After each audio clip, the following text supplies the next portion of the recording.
Yeah, good afternoon and welcome to the final edition, the winter edition. And what an edition it has been of Bolton in, all thanks to Palmerbet, our wonderful sponsors, and all thanks to these two superstars of the sport too.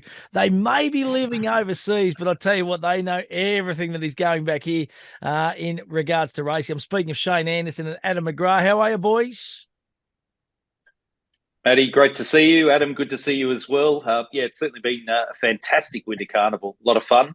We've found a few winners. Hopefully, we're a bit cashed up, but it's looking like it could be a fairly tough finale to the Winter Carnival in Brisbane this weekend with the Tatts Tiara.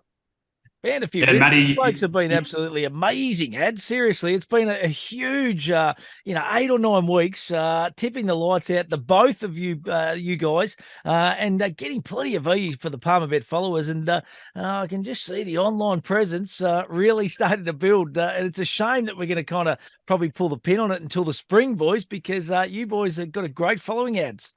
well, rumours are that Shane is trying to get the Spring Carnival moved to Queensland now with the way that he's been seeing it. And where Shane starts doing whispers, there's normally movements that keep a close eye on it. But no, it's been some fantastic racing. It's been thoroughly enjoyable. But you're normally only remembered for your last week. So we're still going to get this right. Otherwise, if we go out and down, everyone will remind us until the spring. We'll have a couple of months just thinking about it. So I'm sure we've studied this race quite hard. Hey, listen, I know I don't want to keep banging on about it. It was a couple of weeks ago now, but the Stradbroke, think about it. Both you boys all over it. It's such an impressive victory. This horse, plenty of upside. Yeah, really got a bit of a horse crush on Think About It. He's an absolute jet. We said in our previous discussions, in my mind, he's a horse who probably should be unbeaten. He's only been beaten on that one occasion when things didn't go to plan. But every time he's risen in grade or the test has been arguably tougher than previous, he comes out on top. There's so much to like about him. Joe Pride's talking a big game about him. He's basically been saying in the press that he's waited a long time to get a horse like this. When you consider Joe's trained some absolute stars, including a horse that was once called the world's best sprinter in Terra Vista, it's a lofty bit of praise for Think About It. I love the fact that he just still does not look to be fully furnished. So come springtime, as a more mature 5-year-old, whatever they target, I think he's going to be the horse to beat. I'd actually like to see him perhaps even try and stretch out a little bit further in distance. We might even see him up to a mile. But right now, he's one of the most exciting sprinters in the world. You echo those thoughts, Ad? I do, and I probably don't need to go on again with what Shane said, but I just can't help but be excited to think about the spring when we do have Think About It with Giga Kick and with I Wish I Win all over 1,400 metres or, potentially pushing out towards that mile. Down that Flemington Straight, whether it's at, the Everest or whatever the races they go to. We have three young sprinters that we've all seen throughout this Winter Carnival win some massive races and do it really impressively. And I think we've said it numerous times, our sprinting rates are very good at the moment. We've sort of handed the baton over from the Eduardos, the Nature Strips, these types, and these young horses coming through. They have put their flag in. They've said they're here to stay, and I'm looking forward to seeing what they can do later on in the year. Yeah, it's certainly going to be exciting, that is for sure. And the JJ Atkins too, King Colorado, $61 it got out to for the Palmerbet followers, Shane. And seriously, mate, they reckon Bob Catter's the king of Queensland. I reckon you're the new king, Shane Anderson. Just need the cowboy hat, mate. Mate, I'll tell you what, if I do return to Australia, I'm probably going to have to do what every typical Australian does, and that is retire to Queensland. And who knows, I might even end up a right wing redneck, but I doubt it. No, the point I just want to flag with King Colorado. The thing I liked about him the most is that again he was coming through what looked to be on paper you could say inferior form. He'd only run it at Kembla Grange. He looked pretty impressive, but when we assessed the race leading up to it, the traditional race leading up to the JJ Atkins, the size produce stakes, there were so many hard luck stories in that race. So it kind of, to my eye, made a little bit of sense that maybe we could scout wide and find some value. He did it well. Son of Kingman, who's an outstanding sire in Europe, and of course was a champion miler. So I think King Colorado should continue to develop. He looks like he's a likely horse for a race like the Caulfield Guineas, and he's a very, very exciting prospect. Great that he went around at such a big price too. Hey, and what about the Q22? Without a fight, just too good in the end. And Ads, you're all over this one, mate. Magnificent victory. It was impressive, wasn't it? Just that turn of foot. You sort of, I mentioned it first up that I thought it was pretty electrifying then, and that this horse was going to go on with it. But you still want to see it, and in those big races as well. And obviously the conversation after was straight away, oh, we've got a new Melbourne Cup favourite. I don't think we need to dive in that much. I think we just need to appreciate there was a good win. We've got another progressive horse that's coming across, clearly settled in and is going to enjoy the conditions. And I do think it'll be a horse that plays a part in the spring, whatever race that is. But turn of foot like that's going to get you a long way in these Australian staying races. Hey, let's have a look at the feature race this weekend. It is at Eagle Farm, race number 7, the Tatts Tiara over the 1,400 metres. And the market, all thanks to Palmerbet. Opal Ridge is our favourite at $3.40 from the Luke Pepper stable. Ruthless Dame, Kiramar, David Eustace at $4.80. Both those boys over at Royal Ascot at the moment. Foxy Frida, another Victorian Raider from Nobby stable. Andrew Noblet of Ballarat. Chain of Lightning at $13. Charlotte in the new stable at $13. Comrade Rosa at $16. Palasapan at $21. And Lady of Honour at $23. Outside the top couple here, boys, it is a very, very open race. I must admit, big field, hard to tip. I'm going to start with you, Adam McGrath. What are your thoughts on the Tatts Tiara?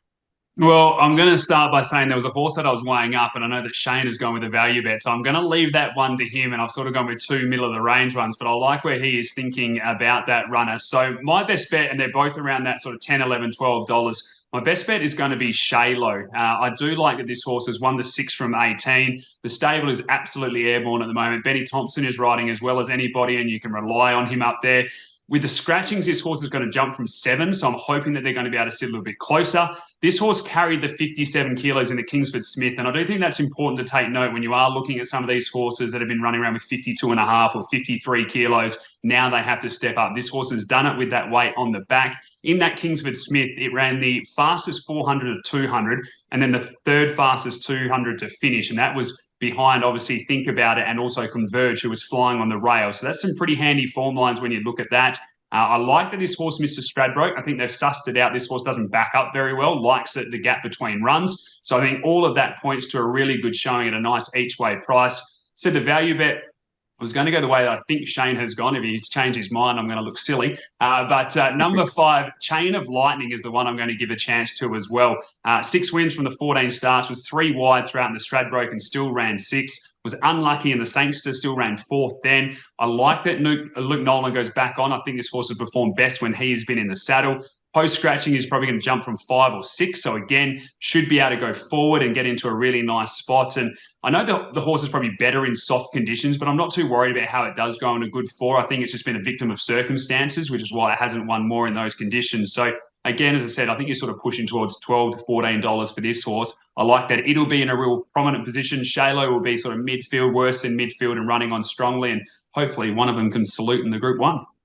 Yeah, both at a big price too. Shane Anderson, which way are you going, mate? Nearly need a drum roll when you come on, I reckon. No, I love it. I'll tell you what, Adam and I, we're probably becoming the most formidable tag team partners since Hulk Hogan and Macho Man Randy Savage some 30-odd years ago, because we're almost seeing this race identically. I got this race down to 3 horses that I thought were the ones I wanted to be, with all their big prices. Adam's given a good push for Shaylo, who was one of my 3. And the other 2, I've gone my best Chain of Lightning, currently at around $13, and my value bet is Electric Girl from the Hawks camp at $26. So I'm actually going to have something on all 3, but my best is Chain of Lightning. Plenty to like about this Peter Moody trained 4-year-old. She didn't have the best of luck 2 starts ago in the Group 1 Robert Sangster at Morfordville, where she was a wide run. She got a little bit tight at the top of the straight, but I thought she hit the line really well. And then her run in the Stradbroke last start was very, very good. She sat deep.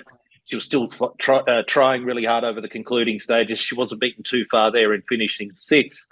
I think the barrier draw gives her every chance in this race. She's drawn 9, but likely to come in if the emergencies are scratched out of the race.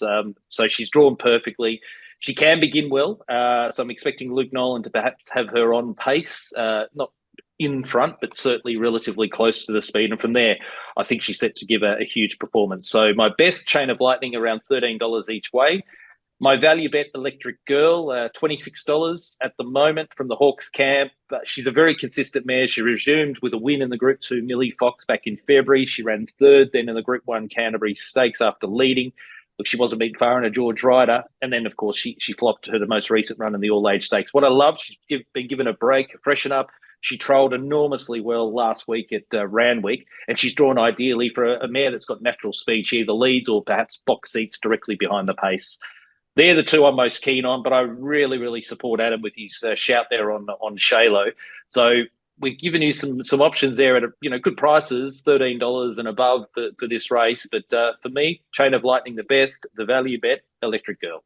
And just in on that, Shane, obviously we don't discuss our tips, so we've got the same three horses. That trial that you mentioned, the barrier jump out with Jason Collett in the saddle, it just looked absolutely brilliant. It could have won that by 4 or 5. You could see Jason just sitting back, almost swinging off it. And again, in a race where I don't know if there's going to be a lot of speed, just so you've been in such a good position where some of these other horses are going to be zigging and zagging behind, and see it stepping out and sort of breaking away. It's a very good horse at a good price. We're not arguing with you two, the best in the business at the moment. Your tipping has been absolutely on song. So we are just going to follow you in. It's as simple as that. What else you got for us around the country on Saturday, boys? Anything? Yeah, I'm keen on one at Eagle Farm. Look, short. Makes me a little bit queasy tipping one short, but Lunacy is going around in race number 3, which is over 2,400 metres. I've got it priced at around $1.80. I think at the moment it's around $1.95 or even money $2. So, look, he's a horse that struggles to win. He's been 6 times a runner-up in his last 10 starts. He hasn't won for over 2 years, but his recent form has been rock solid for a race like this. Game efforts and narrowly defeated by Without a Fight, who we were talking about a little bit earlier. So I think Lunacy should win race 3 at Eagle Farm. Short, hopefully sweet. And if you want to go wide, there's a horse I like at Royal Ascot on day 5 on Saturday in the Wokingham Stakes, a horse called Tiber Flow, currently at around 20-1. Trained by William Haggis, been set for this big sprint handicap for a fair way and was quite good last time out. So if you want to sit up late back home in Australia and cheer on one home at a big price, I think Tiber Flow is a good chance in the Wokingham. Oh, we love cheering them home late. That is for sure. Hey, Ads, what about you, buddy? I don't know about you, Matty. I think Shane can tip a short one after throwing out a $60 pop and then a $14 and $26 one here. I think we'll forgive you for giving us one short one throughout the carnival, Shane. Race 1, number 2 at Belmont, Odinaka. This is a 2-year-old I've got a lot of time for. It came up to a little bit of trouble through its early preparation. There's been a lot of rain over in Perth, but I think this horse will get through it nicely. So race 1, number 2, Odinaka. And then we'll go to the last race, race 8, number 8, Top of the Pops. This is the one that I threw out last time we were on, and I mentioned I thought the 1,000 was going to be too short, but the horse would like Belmont. Flew home late to finish 4th, ran the fastest second 200 to finish in the end there, and goes straight up to the 1,400 now. Pike actually jumps off a last start winner to stay on this horse, so I think that's a really good indication that he thinks it'll be going well and getting off a heavy 8 to a soft 6. I think we can bookend there. So race 1, number 2, and race 8, number 8 at Belmont. Love it, boys. Absolutely magnificent as always. For what it's worth, race 2 at Caulfield. They're back at Caulfield too for the first time on the weekend. So looking forward to that. Horse number 5, Flying on a Limb from the Clint McDonald stable, currently at $5.50 thanks to Palmer Bet. I reckon that is really juicy odds. I reckon this horse got a fair bit of ability and it won't start that price on Saturday. Hey, boys, gamble responsibly. That is the key message, and always think about what you're gambling with.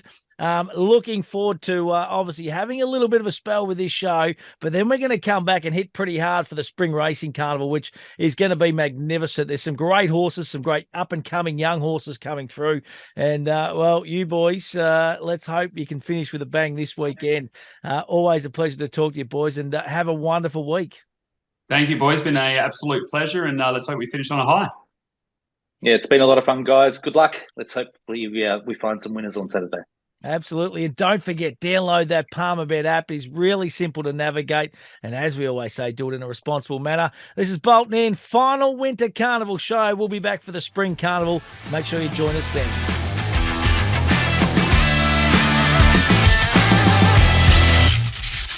What's gambling really costing you? For free and confidential support, call the number on the screen or visit the website.